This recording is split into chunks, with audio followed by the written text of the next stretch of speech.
nos habíamos quedado pegados un poco con la temperatura de bulbo húmedo. Y entonces nos queda mirar un par de cosas más de esas maneras de saturar, ya que son importantes. Así que déjenme abrir la pizarra y empezar a compartírsela.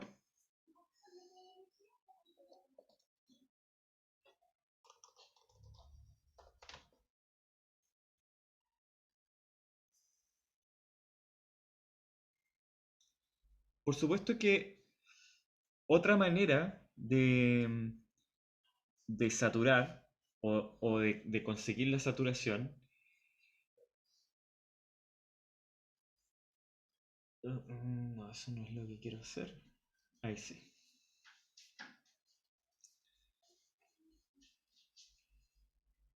Y ahora sí. Ahí sí. Ya. Por supuesto que otra manera de saturar es enfriar, pero no como estábamos enfriando recién, ¿cierto? Porque vimos dos tipos de enfriamiento. Un enfriamiento que era isobárico, en que estábamos conservando la cantidad de vapor de agua y disminuyendo la temperatura a igual presión, ¿ya? Eso es el enfriamiento isobárico, y ese enfriamiento isobárico da lugar a la definición de la temperatura de punto de rocío, ¿sí?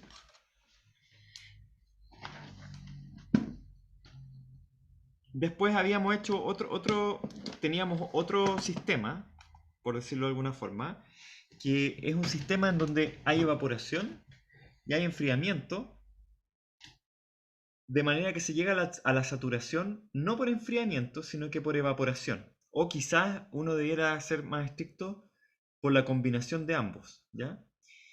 Y esa llegada a la saturación entonces ocurre por evaporación y está determinada a través de la temperatura de bulbo húmedo, que es la temperatura que se alcanza cuando el aire está completamente saturado, pero está saturado de manera tal que uno le está entregando siempre vapor de agua a ese equilibrio. Así que es un equilibrio que es un aire que está en equilibrio, entre comillas, con el aire que está subsaturado, ¿sí?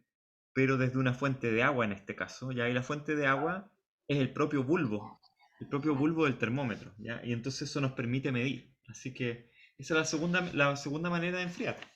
Y bueno, hay una tercera manera de enfriar que es la más sencilla, si ustedes quieren, o quizá es de las más sencillas y tiene mucha aplicación en meteorología, que es el enfriamiento isentrópico, ¿ya? Entonces, enfriamiento isentrópico, ¿ya? Y aquí tendríamos que volver un poco a las definiciones, ¿ya? Se recuerdan que em, cuando uno tiene que el cambio de calor es igual a cero, eso implica necesariamente que estamos ante un proceso adiabático, ¿ya? Y cuando la parcela no tiene agua, ¿cierto? Y es de aire seco, entonces uno habla de un proceso adiabático seco en ese enfriamiento isentrópico. Por otro lado, uno puede tener otro proceso, o sea, este proceso uno también lo puede escribir así. ¿Se recuerdan que en algún momento de hecho, definimos la entropía como, como de phi igual a dq partido por t? ¿Sí? Así que en realidad dq es de phi o t por de phi, ¿sí? Así que dq sea cero significa que también la entropía es cero. O sea, el que el proceso sea diabático también implica que la entropía no cambia o se conserva, diría uno. Esa conservación de la entropía uno la puede también llamar así como un proceso isentrópico, ¿ya? Así que en este caso son sinónimos el proceso adiabático con el proceso isentrópico. ¿Por qué el proceso es adiabático?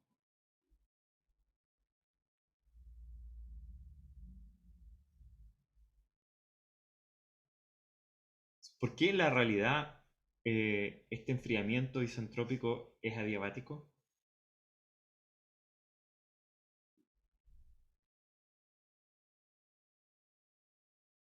quizás no me estoy explicando bien, pero la pregunta es la siguiente.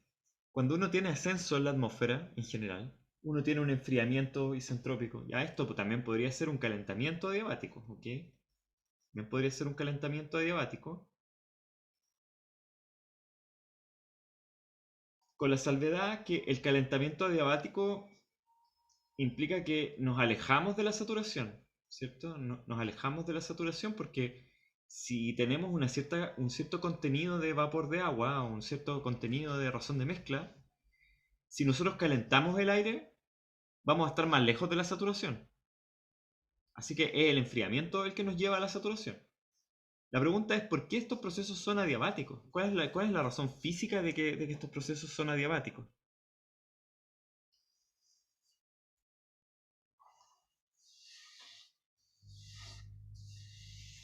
¿Se acuerdan de la lectura de la semana pasada, de la lectura de No Fermi? hay, no hay liberación de calor.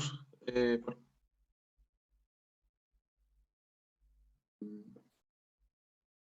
no sé cómo explicarlo bien, pero hay liberación de calor porque, por ejemplo, el vapor de agua no se ha condensado. Ujú. Ya, de acuerdo, pero uno también se podría imaginar una situación como la siguiente. Supongamos que voy a dibujar un poco como amarillo así. Esto en realidad no se distingue demasiado bien. Quizás con el highlight, ¿Profe? claro. ¿Sí? ¿Se refiere como por qué este proceso de ascenso a la atmósfera se puede considerar como adiabático? Sí, a eso me refiero. Ay, Supongamos que ese es nuestro aire, ya, y que tiene una cierta estructura vertical, de temperatura, lo que quieran. Y esta es la pluma de aire que está subiendo. ¿Sí? Si ustedes se fijan, al menos en este esquema, no necesariamente el aire que va por esta parte así como lila va a tener la misma temperatura que el aire que está en la parte verde. ¿Ya? Y la razón es que este aire podría estar quieto, ¿cierto? Así que podría tener una cierta estratificación, pero aquí sí va a haber enfriamiento, ¿ya? Y lo que estamos diciendo es que en esta interfaz, de alguna forma, no hay intercambio de calor. O sea, una parcela de aire, una parcelita de aire aquí, que parte su camino cerca de la superficie, va a ascender en la atmósfera, pero lo va a hacer de tal forma que no va a intercambiar calor con el medio. ¿Cuál es la condición física para que eso sea verdad? De alguna forma. Eso es lo que les estoy preguntando. Alejandro mencionó que no hay condensación de vapor de agua. Y eso está bien, esa es una condición, que no hay condensación. en la lectura de Fermi me acuerdo que él mencionaba eso, que tenía que ser como un proceso como que fuera no tan brusco para que no hubieran cambios de fase. Y aparte mencionaba que el aire era como un muy buen aislante térmico. Entonces como que se podía considerar como estos procesos de ascenso como adiabáticos. Exacto. Pero, pero no sé cómo qué más. No, es que eso es el que más, po. Esto es súper importante, ¿ya? Eso que menciona ahora Felipe, lo segundo, que el aire es muy mal conductor del calor. ¿Ya? Entonces, si bien la temperatura acá va a ser distinta, molecularmente es muy difícil que el aire logre calentar a este otro. El calentamiento no ocurre así en la atmósfera o el intercambio de calor. El intercambio de calor por difusión, que sería, o por conducción uno diría, que es cuando uno tiene algo caliente y otra cosa fría y las pone en contacto y entonces las moléculas están unas con otras chocando, ¿cierto? Y intercambiando calor por conducción. Ese proceso es muy malo o tiene muy poca efectividad en la atmósfera. El aire es mal conductor del calor y por lo tanto el proceso tiende a ser adiabático aun cuando estas temperaturas sean distintas porque si no se logra establecer una circulación, acá estas temperaturas van a ser distintas. O sea, eh, cuando se rompe esta suposición de adiabaticidad cuando hay condensación, si es que el aire fuera un buen conductor del calor, que no lo es, y si es que hubiera otro proceso, por ejemplo, como radiación ocurriendo, que hubiera calentamiento radiativo. Ahora, radiación en la onda corta, es decir, la radiación solar, también tanto el nitrógeno como el oxígeno son malos absorbentes de radiación solar. ¿Ya? No así, por ejemplo, el ozono o el CO2 y el vapor de agua a la radiación infrarroja. Así que nunca esto va a ser estrictamente adiabático, ¿sí? Pero la mayor parte del tiempo sí lo es porque, por un lado, la atmósfera no es suficientemente buena absorbiendo radiación solar, el aire es mal conductor del calor y si es que no hay condensación o no hay cambio de fase en el aire, también se cumple con esta suposición de adiabaticidad. Así que estamos bien. Y, y eso nos permite entonces, nos permite definir esta temperatura que llamaríamos la temperatura de condensación isentrópica, ¿ya? Temperatura de condensación isentrópica, pero ya vamos a ver que esto puede tener otros nombres, ¿ya? Y la temperatura de condensación isentrópica es la temperatura a la cual una masa de aire encuentra la saturación en un enfriamiento adiabático.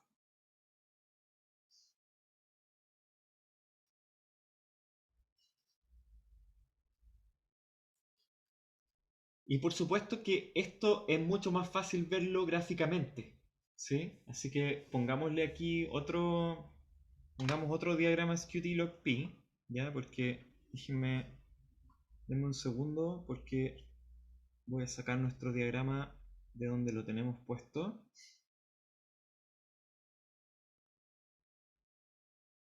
Voy a abrirlo y lo voy a volver a copiar.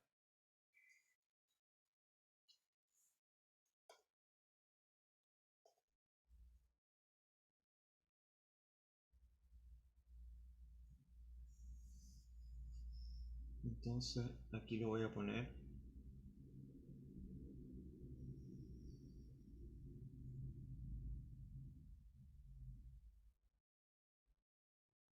Ahí lo tenemos.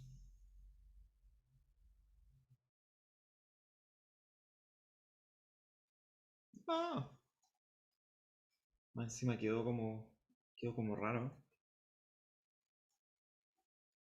Voy a tener que ponerlo de nuevo porque parece que no hay manera de cambiarle de tamaño si es que uno no lo pone.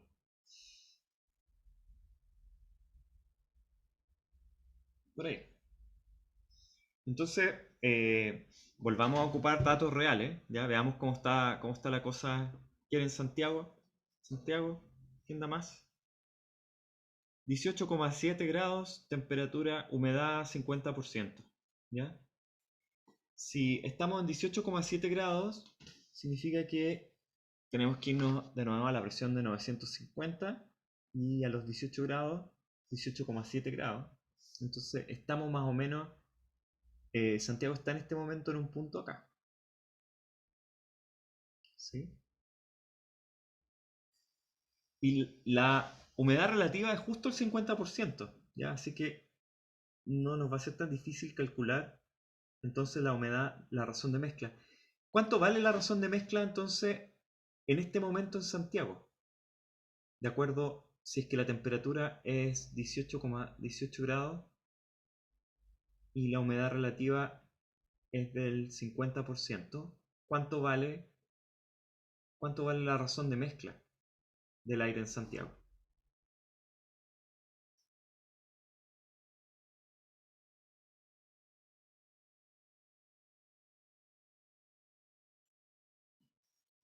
Los escucho.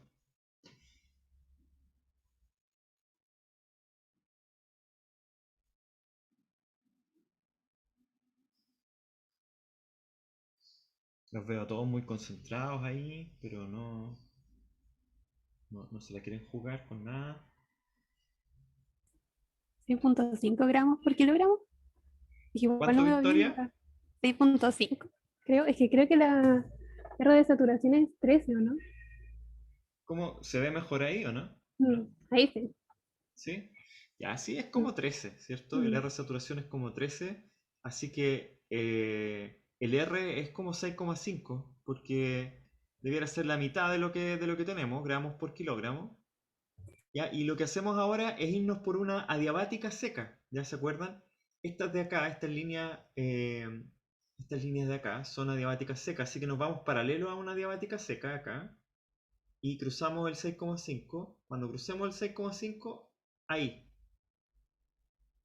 Ahora miramos la temperatura, que sería SQT, ¿se fijan?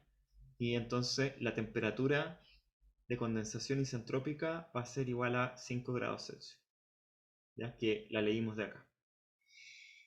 Ahora, esta temperatura de acá, que que el libro de Rogers y Yao le llama la temperatura de condensación isentrópica, tiene otros nombres, ¿ya? Porque es suficientemente importante como para que tenga otros nombres.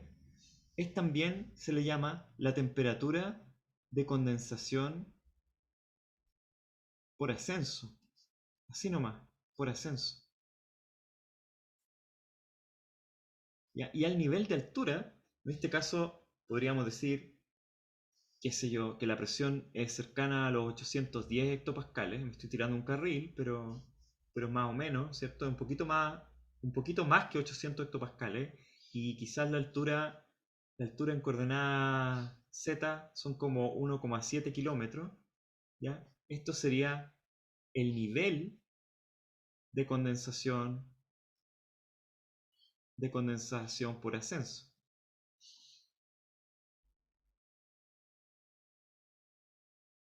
Ahora, ¿qué tiene de interesante este nivel de condensación por ascenso?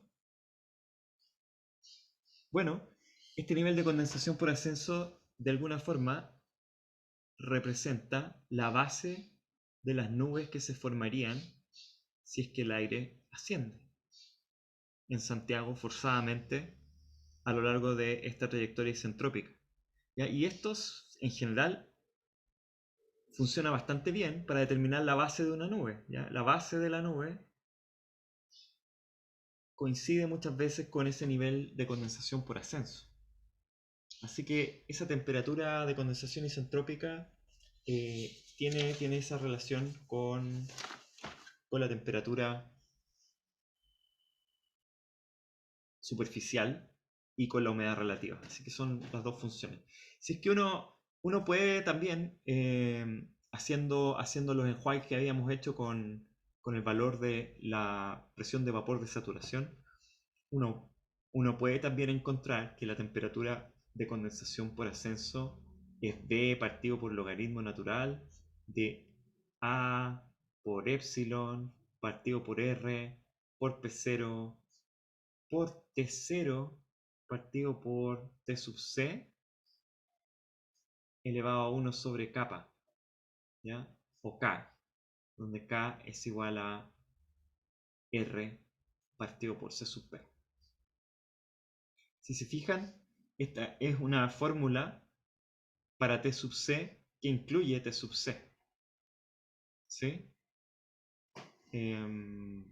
No sé qué tanta experiencia tienen ustedes con estas cosas, pero esta es una ecuación, no sé cómo se llama, ecuación implícita. Iterativo. Cristóbal, ¿dijiste algo?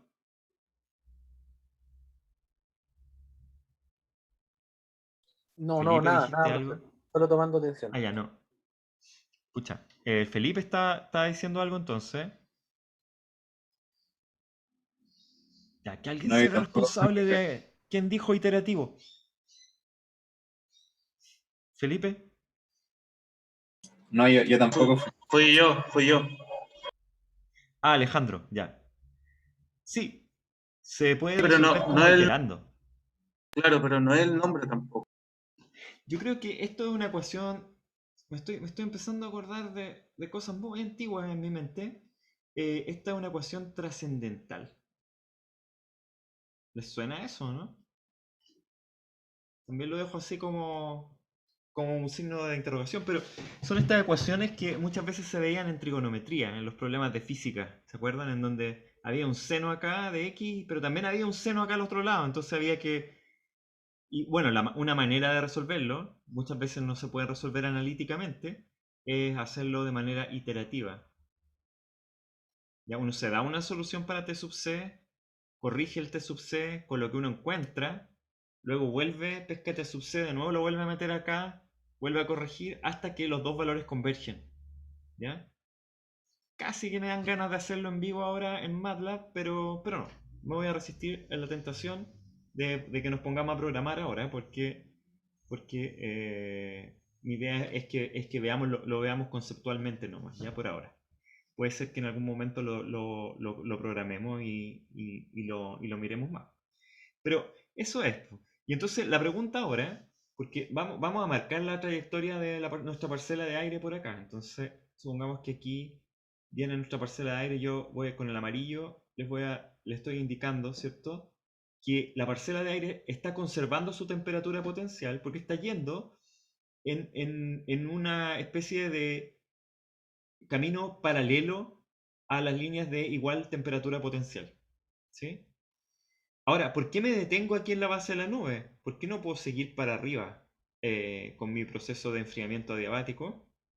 Por la primera cosa que dijimos acá. ¿Ya? Si es que hay liberación de calor latente y hay cambio de fase, no estamos en un proceso adiabático anymore. Y entonces, acá tenemos que hacer alguna otra cosa, ¿cierto? Para poder seguir subiendo, vamos a tener que tomar en consideración qué es lo que pasa con el vapor de agua y con la liberación de calor latente. ¿Ya? Y eso es lo que termina por cerrar el capítulo, ¿cierto?, de Rogers y Yao, que son los procesos pseudodiabáticos. ¿Ya? Eso se le llama proceso pseudoadiabático. ¿Y por qué pseudoadiabático?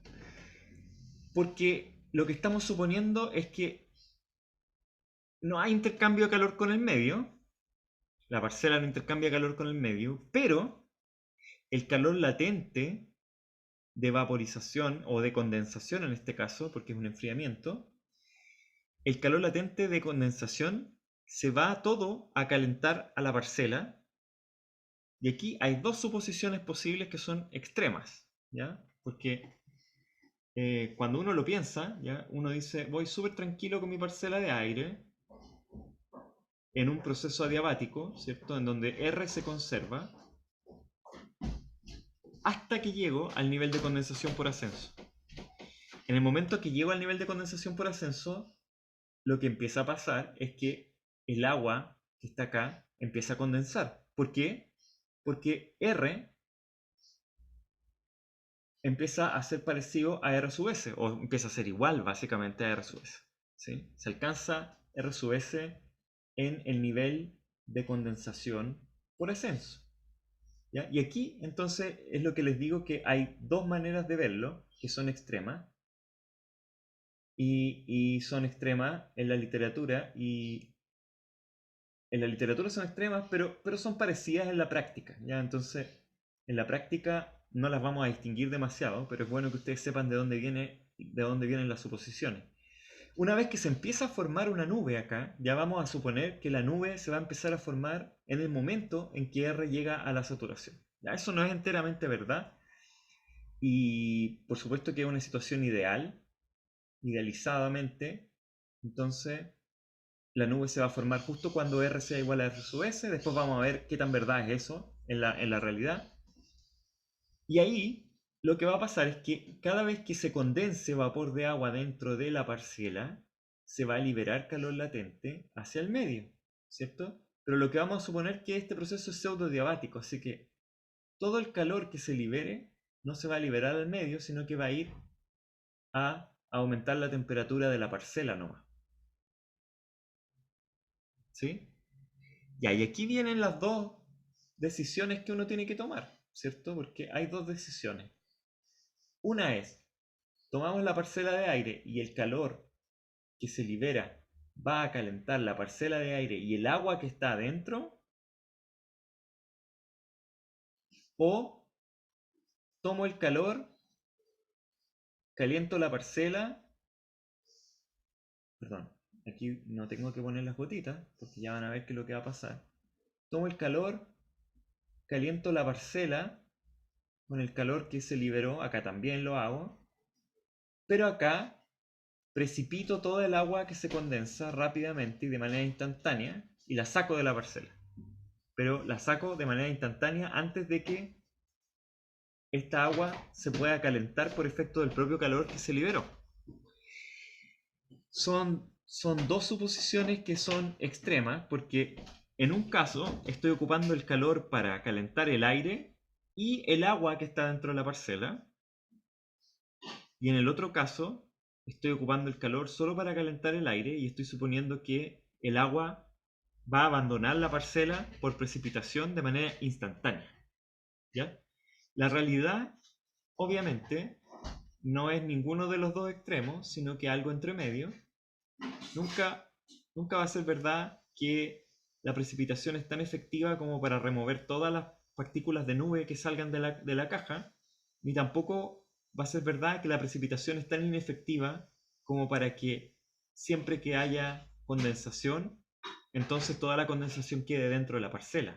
Y aparte de la condensación va a quedar dentro de la parcela y una parte también va a precipitar. ¿Ya? Así que estos dos escenarios son extremos. Pero para efectos teóricos, para efectos de tener alguna guía, hay que decidirse por uno, ¿ya? Y entonces nos decidimos por alguno de estos.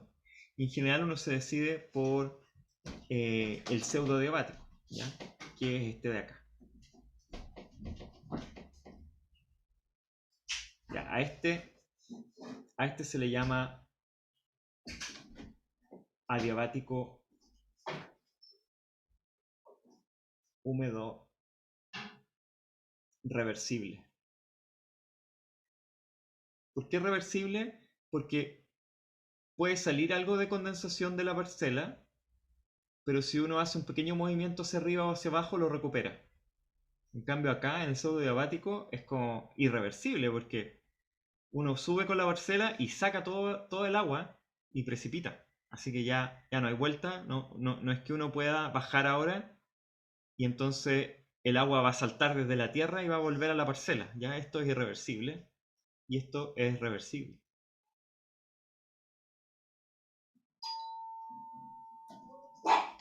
¿Ya? Y entonces, ¿por qué este es más simple de tratar que este otro? Esa podría haber sido una pregunta también de la lectura.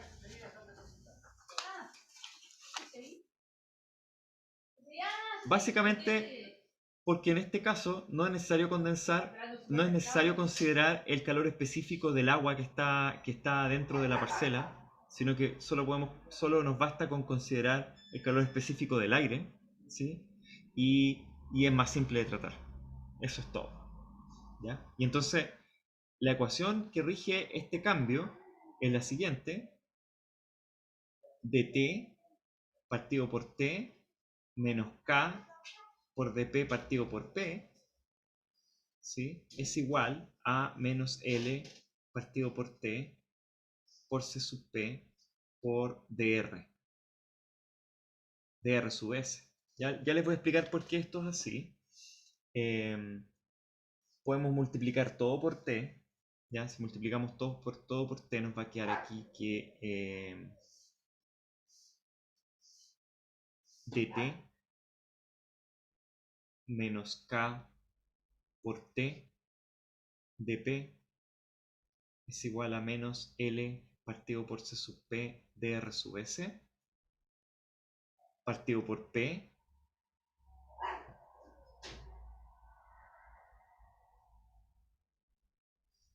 claro que sí. Y también podría multiplicar, si uno quiere, también podría multiplicar por C sub P, ¿ya? Y nos va a quedar así como C sub P dt menos K por T dP partido por P igual a menos L por dr sub S.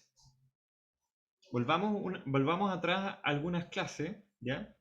Cuando cuando nosotros encontramos una fórmula para la temperatura potencial, esto fue bien atrás todavía, cuando estábamos discutiendo la temperatura potencial por primera vez, nosotros teníamos una ecuación para dq, ¿cierto? Que es esta de acá. ¿Ya? dq es igual a c sub p por dt menos alfa de p. ¿Sí? Déjenme ir para acá. Esto marea, así que no lo miren. Encuentro que esto marea un poco.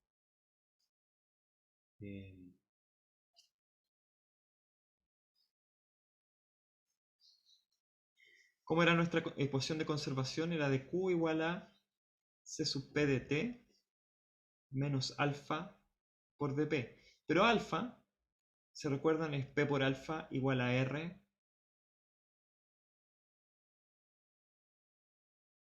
por T.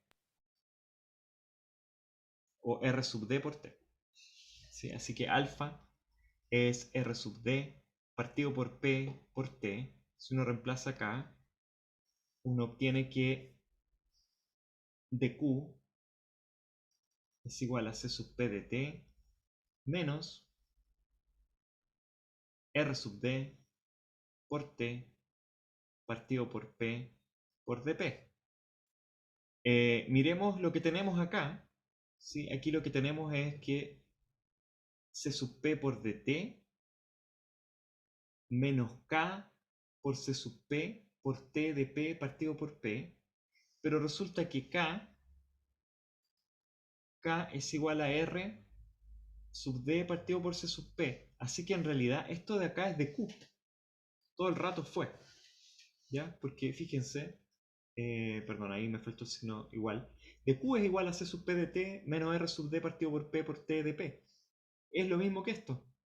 ¿Ya? Así que lo que está diciendo esta ecuación en realidad es que el cambio de calor en la parcela es exactamente igual a el cambio de calor de vaporización por el cambio en la razón de mezcla de saturación. ¿Ya? ¿Y cómo interpretamos eso? Es bien sencillo en realidad. Cuando yo tengo mi parcela de aire y mi parcela de aire se está enfriando, ¿sí? La parcela de aire se está enfriando, yo voy a disminuir el R sub S. ¿Sí? ¿Por qué? Pucha, porque se está enfriando. Y entonces, al enfriarse la parcela de aire dentro de la nube, la única posibilidad que tiene la razón de mezcla de saturación es disminuir. ¿Sí? Porque voy hacia temperaturas más bajas, así que ahora mi razón de mezcla de saturación necesariamente es más pequeña. ¿Qué pasa con la diferencia entre la razón de mezcla que yo tenía en la base de la nube y la razón de mezcla que yo tengo en alguna parte de la nube? Pues esa diferencia de razón de mezcla se condensa como agua en la nube y de acuerdo a nuestra suposición que elegimos tenemos una parcela y dos caminos. Elegimos un camino. ¿Cuál es el camino? El camino irreversible, en que vamos a tomar todo lo que hay de vapor de agua y lo vamos a sacar de la parcela y nos vamos a quedar con su calor. ¿Cuánto vale ese calor entonces? Vale exactamente L sub B por el cambio de la razón de mezcla de saturación. Fíjense que en el enfriamiento adiabático, dR sub S es negativo. ¿Por qué? Porque partimos con un R sub S y lo vamos disminuyendo, así que dR sub S es negativo, por lo tanto este de Q es positivo. Así que lo que estamos diciendo es que hay calor latente, ¿cierto? De condensación, si ustedes quieren, que pasa del agua líquida, que por su posición la estamos removiendo del sistema, al aire. ¿Cuánto pasa? L sub P por dR sub S. Así que, volvemos a nuestra ecuación. dt partido por t menos K por dP partido por P es igual... Perdón. dt partido por t es igual a k por dp partido por p menos L partido por T, L sub B, le estamos llamando nosotros en clase, por C sub P por dr sub S. ¿Ok? Bueno, y entonces, recuerden que nosotros tenemos maneras analíticas, ¿cierto? De intentar despejar este R sub S, ¿ya? Podemos pasar de R sub S a E sub S, ¿cierto? Y de E sub S podemos expresar E sub S siempre como función de la temperatura y de la presión un poco, ¿sí? Así que en realidad todo esto nos va a quedar en función solo de la temperatura y de la presión, ¿ya? Y podemos construir de manera analítica estas curvas tales que esta ecuación es verdad, ¿sí? Las curvas para las cuales se cumple esta condición, que la vamos a llamar la condición pseudo-adiabática,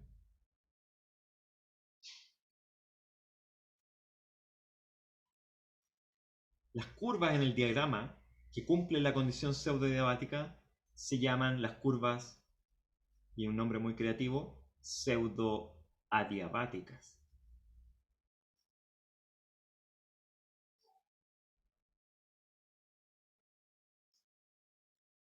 Y entonces, lo que tenemos que ver ahora es cuáles son esas curvas en el diagrama, ¿ya? Y entonces me permiten volver al mismo diagrama que teníamos. Y les voy a indicar cuáles son las curvas pseudodiabáticas. Las curvas pseudodiabáticas son... Yo, la verdad, esto no está hecho para daltónicos. Ya yo soy daltónico, veo todas las curvas verdes. Ya yo sé que no son verdes, o deben ser de colores distintos. Yo no las distingo.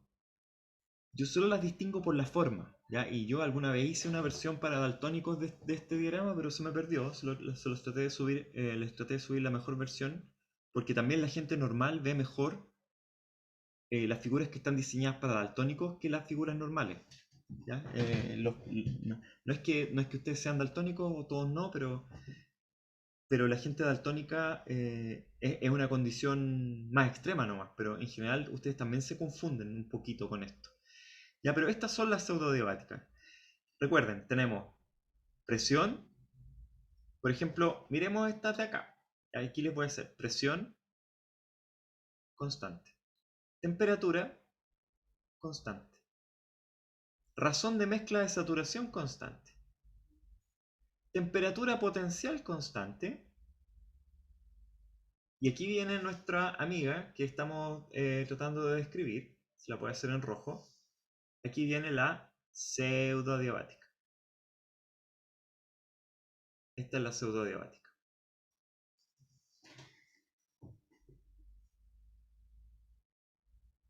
Fijaos que la pseudodiabática tiene una pendiente bien distinta a la adiabática cerca de la superficie, ¿sí? La adiabática, rápidamente la temperatura decrece con la altura, rápidamente, ¿ya? Nosotros sabemos, de hecho, a qué tasa decrece la temperatura en la adiabática seca. ¿A qué tasa decrece la temperatura en la adiabática seca, jóvenes?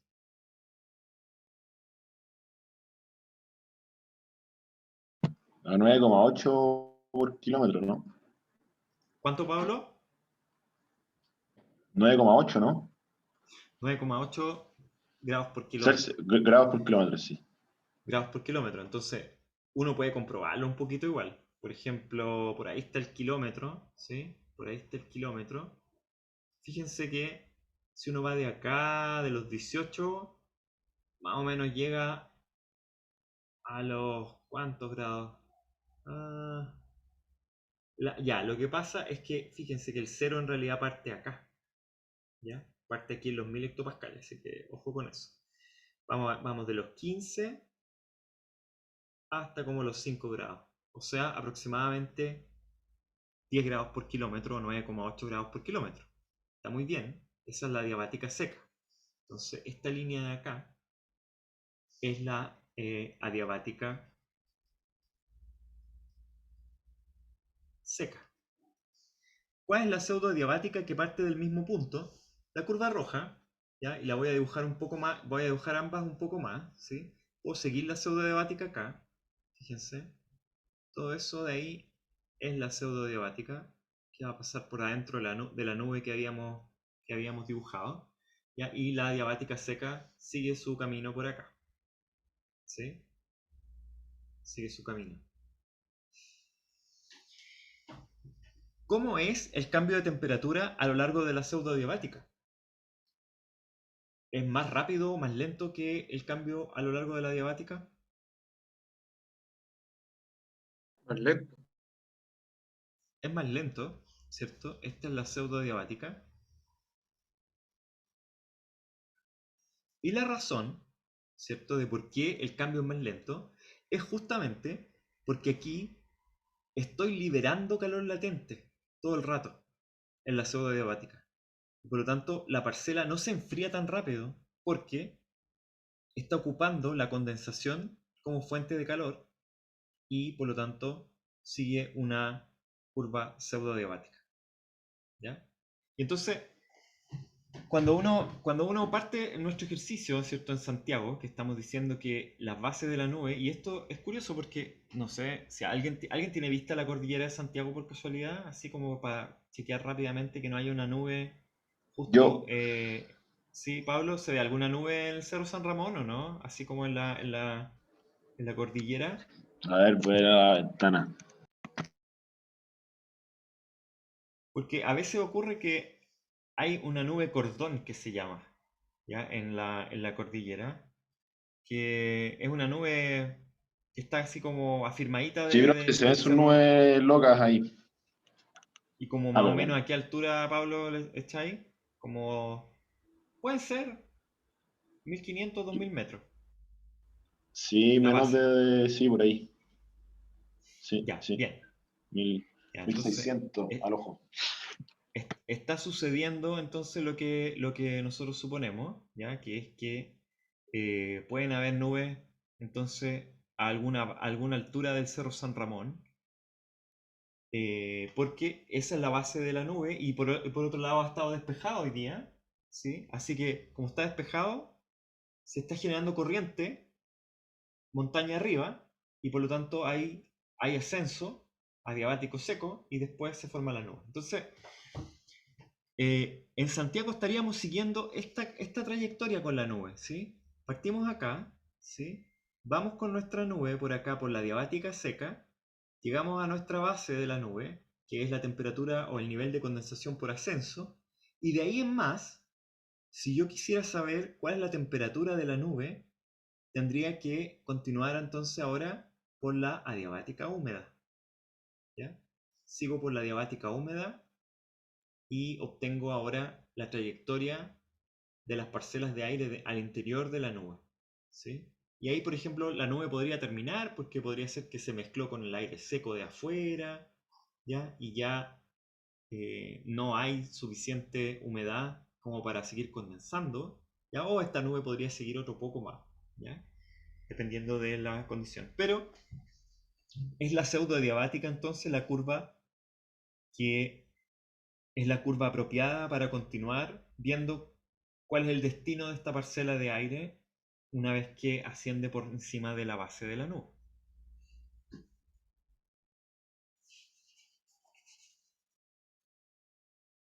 Y entonces, bueno, la pregunta más o menos obvia es ¿qué es lo que se conserva acá entonces si es que no es la temperatura potencial? Y eso es un poco, vamos a seguir en eso otro poco, ¿ya? Pero básicamente esa es la ecuación de la temperatura pseudodiabática. Tenemos más temperaturas, ¿ya? Tenemos más temperaturas especiales, ¿ya? Que resolver. La siguiente es una que se llama la temperatura adiabática de bulbo húmedo, ¿ya? Que se llama T sub SW, ¿ya? Y se trata de lo siguiente, es la temperatura que se obtiene siguiendo a la pseudodiabática desde P, desde una cierta altura P, desde una cierta presión P,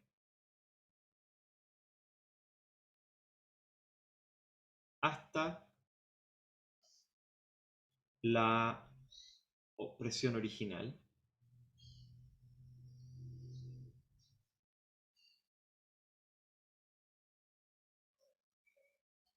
Y la gracia de esa temperatura adiabática de bulbo húmedo, ya hasta la presión original, perdón, debo decir, siguiendo una pseudo adiabática.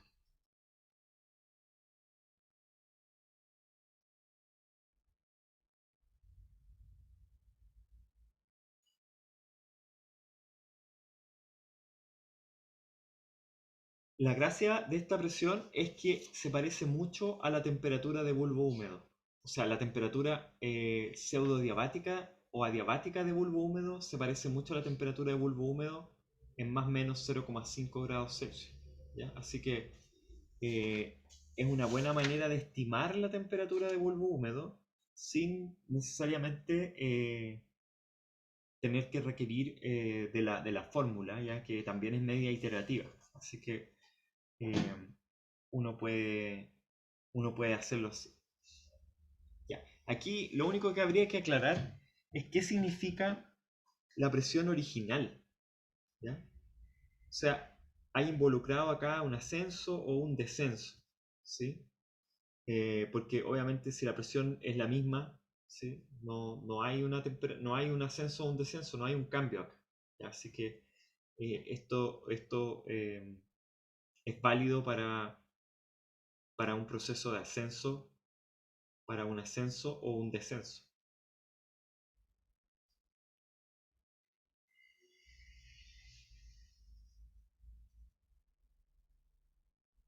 Una siguiente definición de temperatura es la temperatura potencial de bulbo húmedo.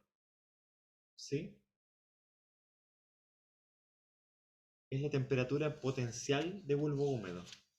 Y aquí también hay que hacer alguna definición. ¿Sí?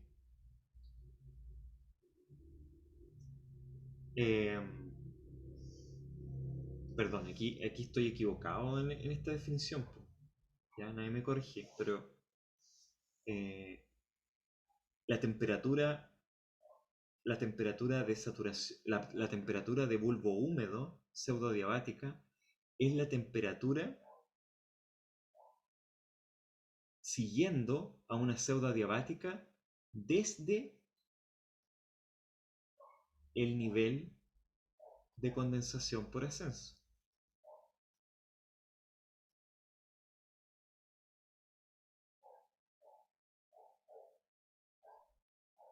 hasta la presión original.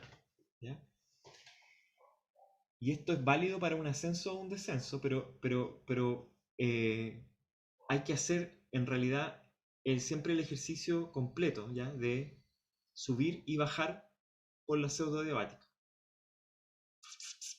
Esto no lo vamos a entender sin un ejemplo, ¿ya? Así que esto necesariamente va a requerir un ejemplo. Voy a poner de nuevo otro diagrama termodinámico aquí porque el otro ya estaba muy rayado. Y hagamos la prueba de efectivamente calcular. Ups, se me rotó un poco esto. Mejor. No, ahora lo puedo poner abajo ahora. ¿Cómo fue que lo roté? ¿Cuál es el significado de esa temperatura? O sea, de un punto de vista de cálculo se entiende, pero así propiamente tal, ¿qué es lo que mide?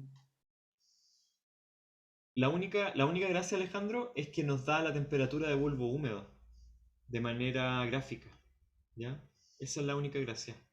Voy a armar otro nomás acá. ¿Ya? No quiso. No me deja. Ahí.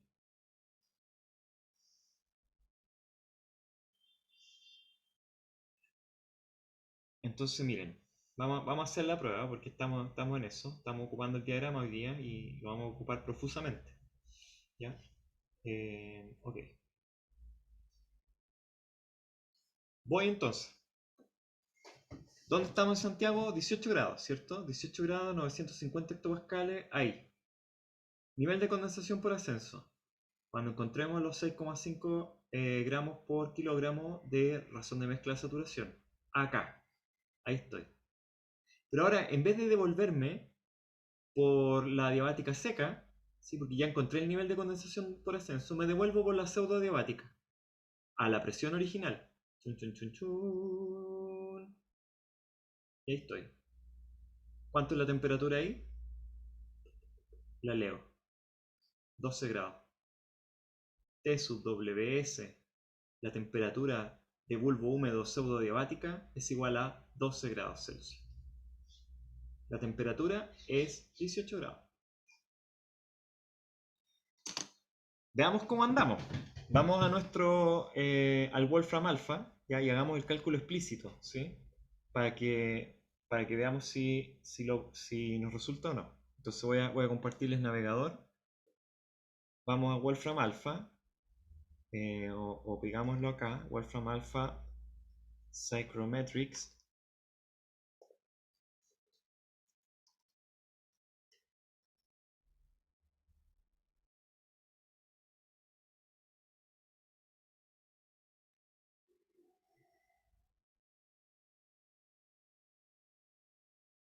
No sé, quizás si aprieto ahí nomás va a salir todo.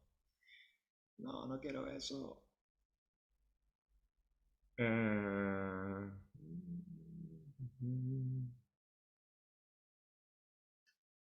Wolfram Alpha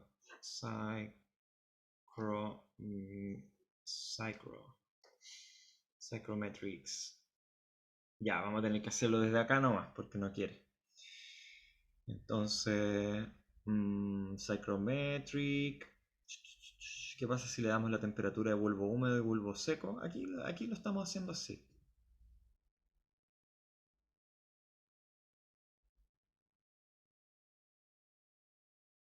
Y esto está en Fahrenheit.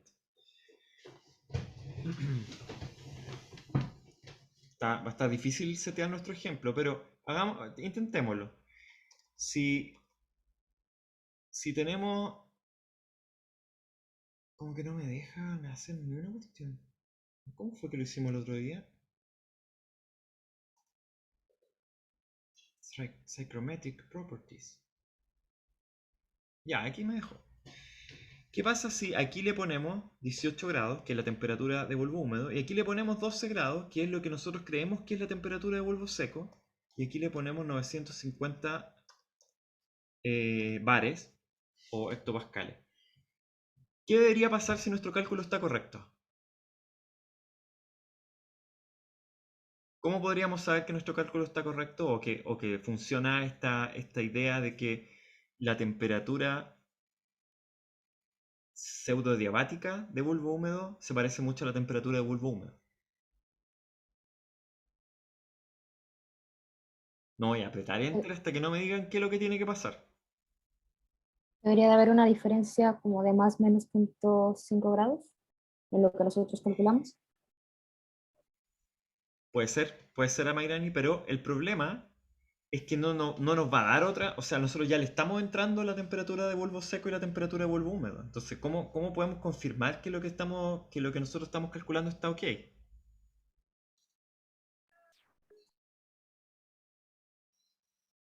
Es que nuestra humedad se tiene que parecer a la humedad específica acá, ¿sí? O a la razón de mezcla. Esta es humidity ratio, fíjense, kilograms of water per kilograms of dry air. Esta es la razón de mezcla. Este es humidity ratio, que nosotros la calculamos en 6,5. Así que, si es que apretamos Enter acá, aquí deberíamos ver un 6,5 o un 0,0065, ¿cierto? Porque esto está en unidades de kilogramos de agua por kilogramos de aire seco. ¿Me creen o no?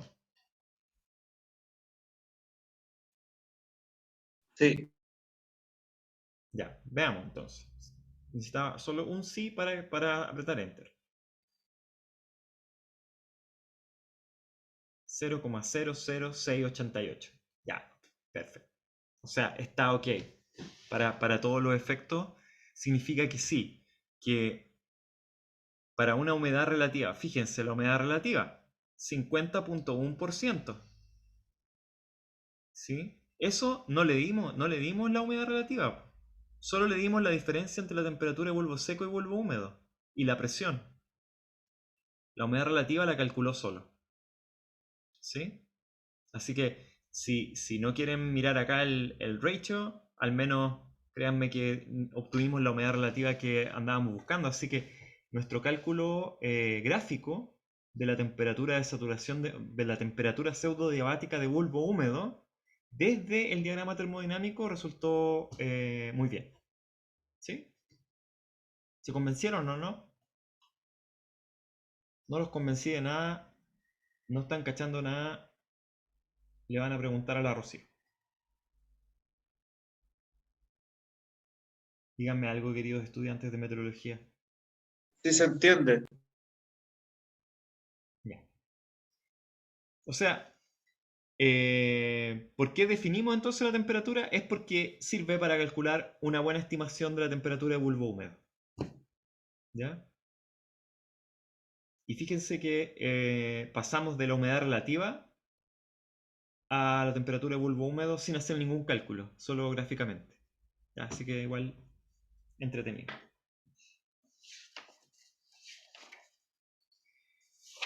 Otra definición. Entonces, otra definición. Ahora sí, la temperatura de bulbo húmedo potencial. Temperatura potencial de bulbo húmedo. ¿Sí? Es la temperatura definida por la misma pseudodiabática, pero esta vez cruzando los 1000 hectopascales. ¿Sí? Cruzando los 1000 hectopascales se llama la temperatura de bulbo húmedo potencial. ¿Ya? Y esa, fíjense que la podemos leer también fácilmente, es como 14 grados, en nuestro ejemplo de Santiago.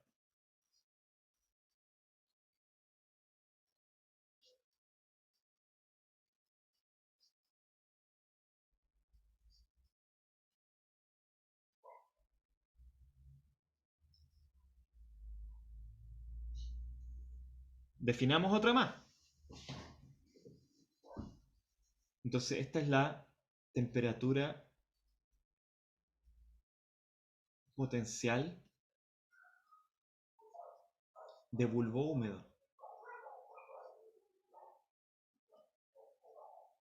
Ojo con esto, que fíjense que esto ya es una manera de indexar nuestras pseudodiabáticas. ¿Sí?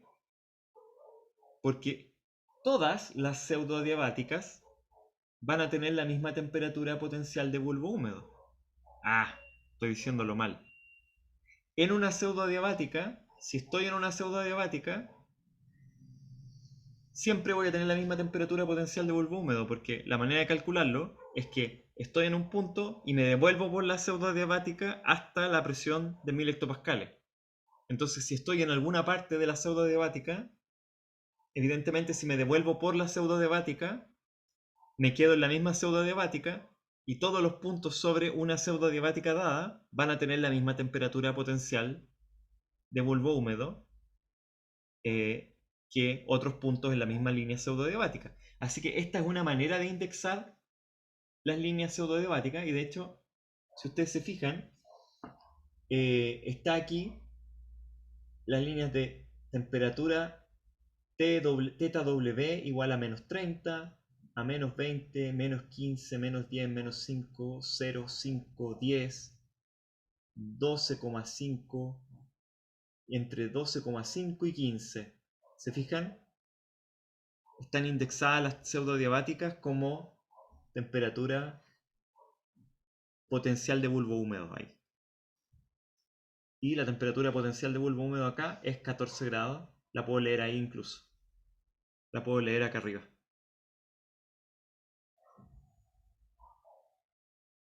Van apareciendo y apareciendo cosas en el diagrama. ¿Se dan cuenta o no? Como que el diagrama lo tiene todo. Así. Como que es mágico. Ok, definamos otra más. Esta es la temperatura potencial de bulbo húmedo, entonces ahora podemos definir también la temperatura equivalente, ¿ya? La temperatura equivalente.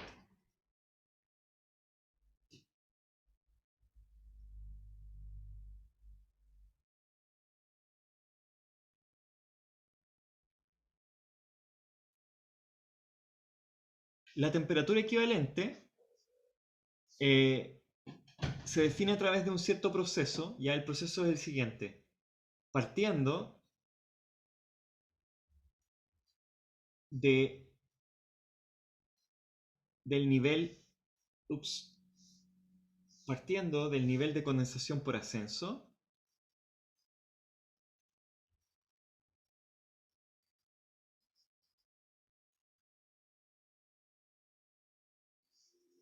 me voy a una presión muy baja,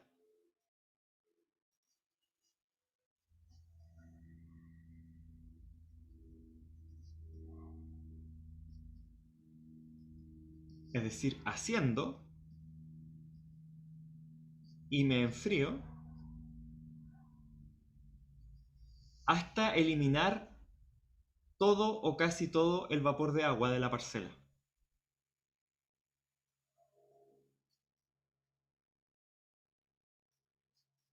Todo o casi todo el vapor de agua de la parcela.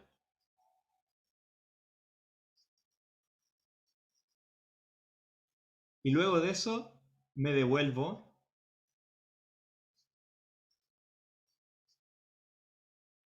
a la presión original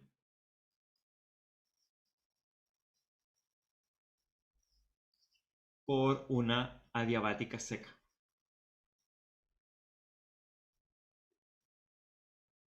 Veamos la temperatura equivalente en acción en el diagrama. Estoy en mi punto original.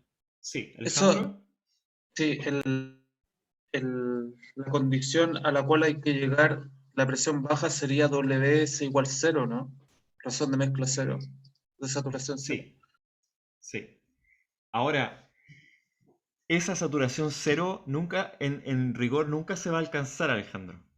¿Sí? Porque en teoría uno tendría que llegar al 0 Kelvin para encontrar 0.0. ¿Ya? Entonces, como este es un método gráfico, todos estos métodos son gráficos y son siempre aproximados, basta con que, en este caso, y vamos a verlo, las líneas, la pseudodiabática se parezca suficientemente a la adiabática.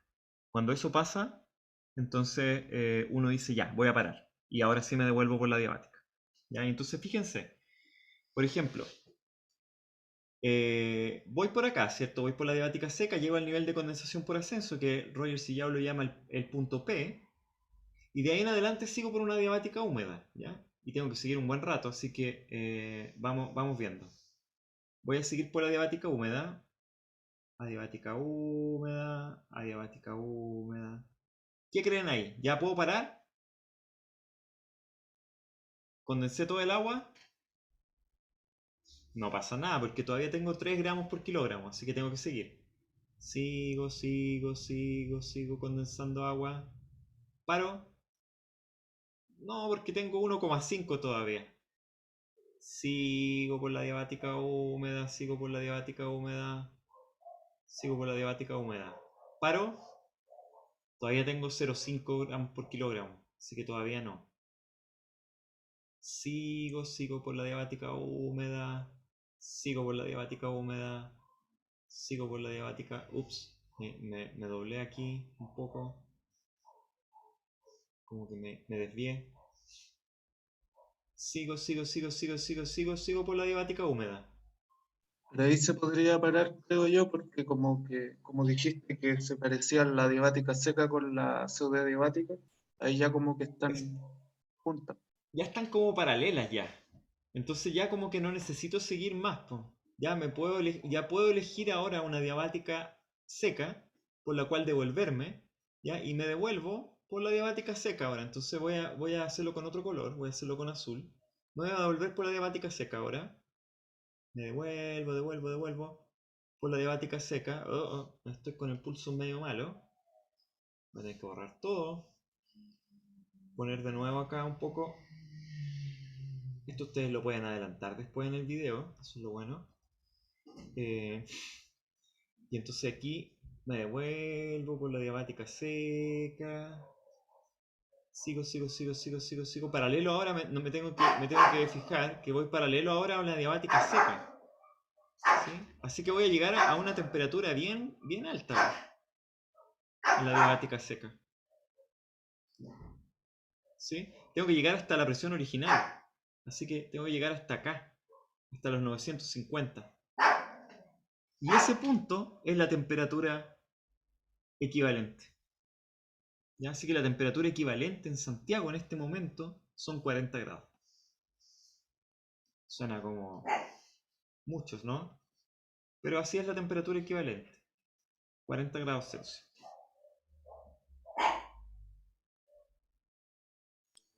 Profe, la semana pasada la Rocío nos mostró un ejercicio parecido con el diagrama, que mostraba cómo era la temperatura al otro lado de la cordillera en Argentina. Es como parecido a esto, ¿no? Es bien parecido a esto, Cristóbal. Claro. Porque lo que uno está diciendo básicamente acá es que si yo fuera capaz de condensar todo el agua que tiene una parcela de aire, entonces su temperatura eventualmente podría llegar a ser 40 grados. Y poner todo el calor latente ahí, porque ya después lo que tengo que hacer es volver a bajarla nomás, ¿ya? Y muchas veces basta con el flujo para hacer eso, porque si la cordillera es grande, ¿cierto? Yo parto con mi parcela, subo adiabáticamente, seco adiabáticamente, luego subo por la pseudoadiabática y después empiezo a bajar. Cuando empiezo a bajar, voy a bajar por una adiabática seca, ¿ya? Muchas veces la nube no va a llegar, la cordillera de los Andes llega hasta los 5000 metros, así que en realidad la bajada va a ser como por aquí, ¿cierto? No voy a llegar a tener la temperatura equivalente, pero bajo ciertas condiciones podría ser que incluso siendo la cordillera más baja, yo podría llegar a temperaturas más altas todavía con la subida porque hay cosas hidráulicas, ¿cierto? Que podrían aparecer, por ejemplo, un resalto, que el aire lograra no solo pasar la barrera así como por poquito, sino que la saltara y después cayera, ¿sí? Como en una presa.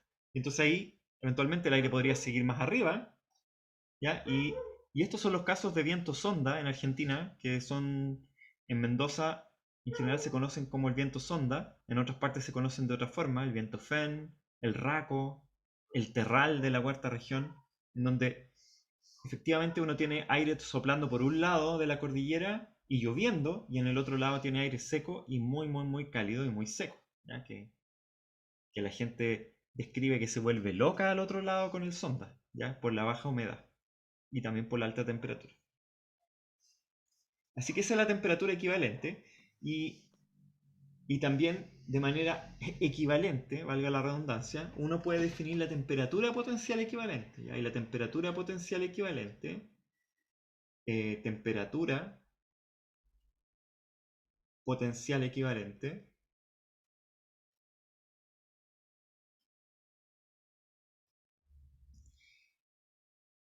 se define como la temperatura equivalente a la presión, como la temperatura equivalente a la presión de 1000 hectopascales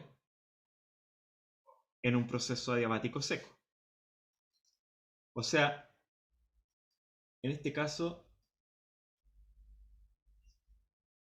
consistiría en continuar con el descenso. Estamos llegando a Santiago a 950 hectopascales. Continuamos con el descenso otro poquito. Perdón, aquí. Continuamos con el descenso otro poquito, ¿cierto? Otro cachito más hasta los 1000. Y aquí tenemos 43 grados. Y esa sería nuestra temperatura potencial equivalente. Temperatura potencial equivalente serían 43 grados Celsius.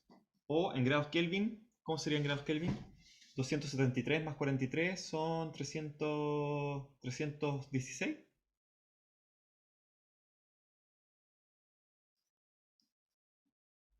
Kelvin. Fíjense que por las características por las características 316. de la pseudodiabática. ¿Sí? Perdón, Alejandro. Era 316. 316.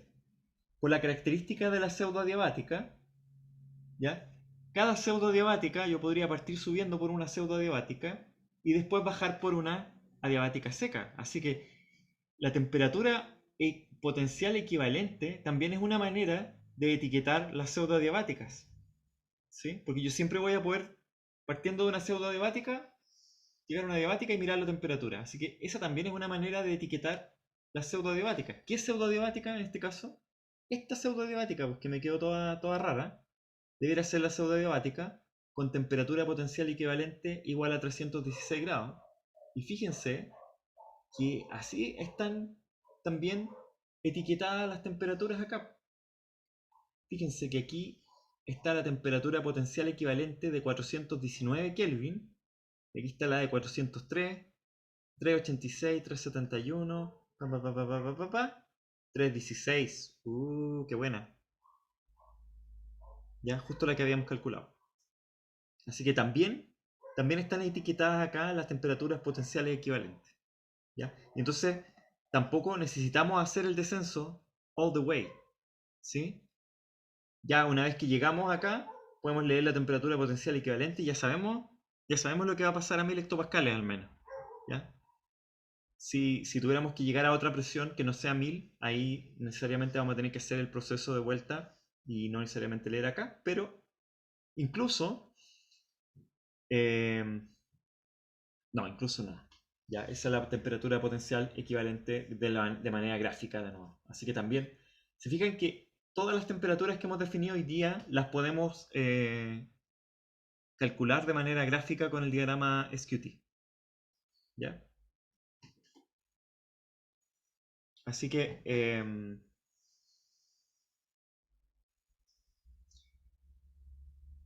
bueno, eso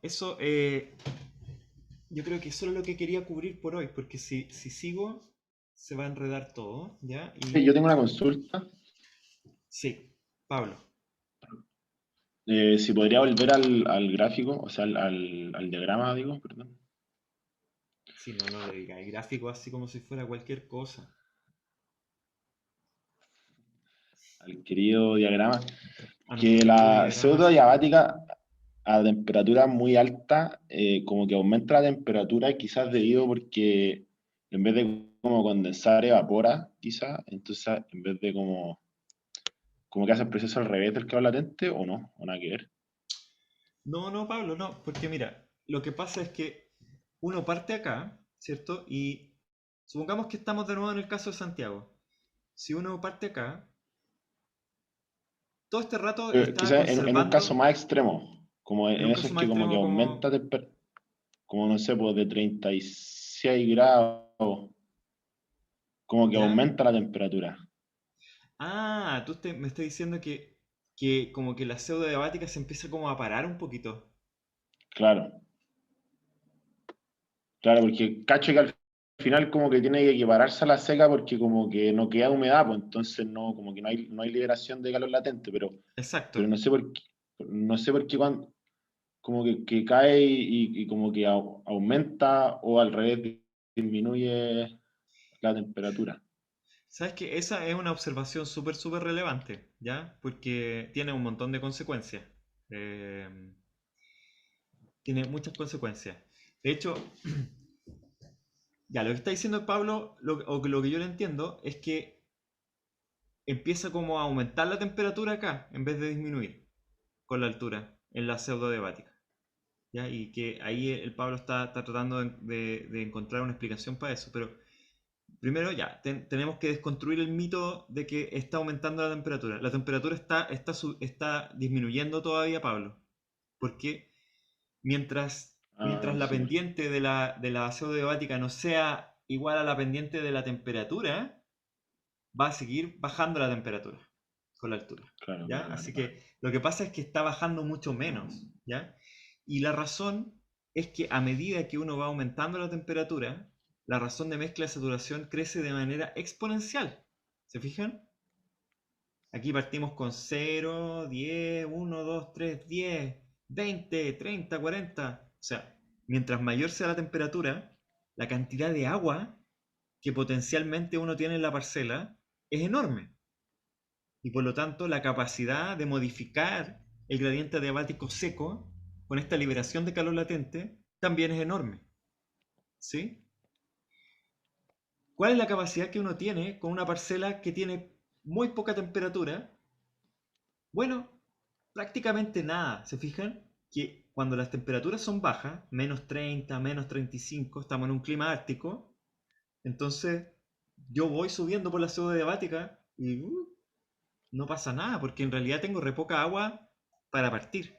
Para partir tengo muy poca agua, porque ya estoy a una temperatura muy baja y por lo tanto la saturación se alcanza con valores pequeños de humedad ambiental, lo cual no permite que la pseudodiabática sea muy distinta a la diabática seca.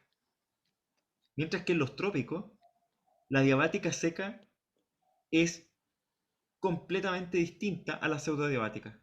Son casi ortogonales, ¿sí? Porque la pseudodiabática va así y la diabática va así. O sea, la diabática, las temperaturas no caen 10 grados por kilómetro en los trópicos. Y ahí eso es lo que se observa efectivamente. La temperatura no cae en los trópicos a 10 grados por kilómetro. Cae a mucho menos y cae muchísimo menos si es que uno está dentro de una nube. Y ahí esto tiene consecuencias, no solamente tiene consecuencias prácticas en la meteorología, sino que también en el clima. Y la consecuencia práctica es la siguiente. El cambio climático produce un cierto aumento de temperatura en la superficie, ¿ya? Que puede ser, por ejemplo, ya, supongamos un cambio climático extremo. Producimos un aumento de temperatura de aquí a acá, en la superficie. Supongamos que estamos en Santiago. Y ese cambio de temperatura va de 18 grados en promedio, vamos a subir a 24 grados, ¿ya? Pero en altura, yo voy a seguir una pseudo diabática, ¿ya? Porque el cambiar a 24 grados significa que también voy a aumentar la cantidad de vapor de agua probablemente que haya disponible. Así que cuando yo estoy a la mitad de la atmósfera, a 500 hectopascales, la temperatura de la mitad de la atmósfera, que antes era originalmente sin cambio climático, eran, qué sé yo, menos 8 grados, ahora van a ser 0 grados. Y entonces, en vez de esto ser 5 grados Celsius en altura, esto de acá son como 8 grados Celsius más que lo que tenemos ahora. Esto es lo que se llama la amplificación de la temperatura con la altura con el cambio climático. Y esta es una explicación de por qué los glaciares cordilleranos, por ejemplo, a 5000 metros, se derriten más rápido que el cambio de temperatura que uno observa cerca de la superficie, porque ese cambio de temperatura con la altura se pronostica que es mucho mayor al cambio de la temperatura a nivel de superficie. Hay una amplificación acá del efecto. Es una cosa curiosa que también se puede ver del diagrama SQT, que tiene tantas aplicaciones. Por eso cada uno tiene que tener uno plastificado en su pieza. Y ocuparlo con un plumón de esos así que se pueden borrar.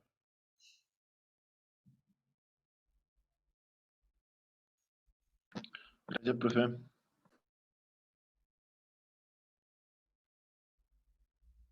Ya, pues no les he subido la lectura para el viernes, pero se las voy a subir ahora. Me faltan también subirles algunos videos. Tengo un pequeño desastre en mi computador que tiene muy poca memoria y entonces trata de convertir los videos y después cuando no los puede convertir deja un desastre. Pero tengo todos los videos, así que están ahí y ahora hice espacio, así que ahora se deberán convertir. Y ahí se los subo apenas pueda. Y la lectura del viernes.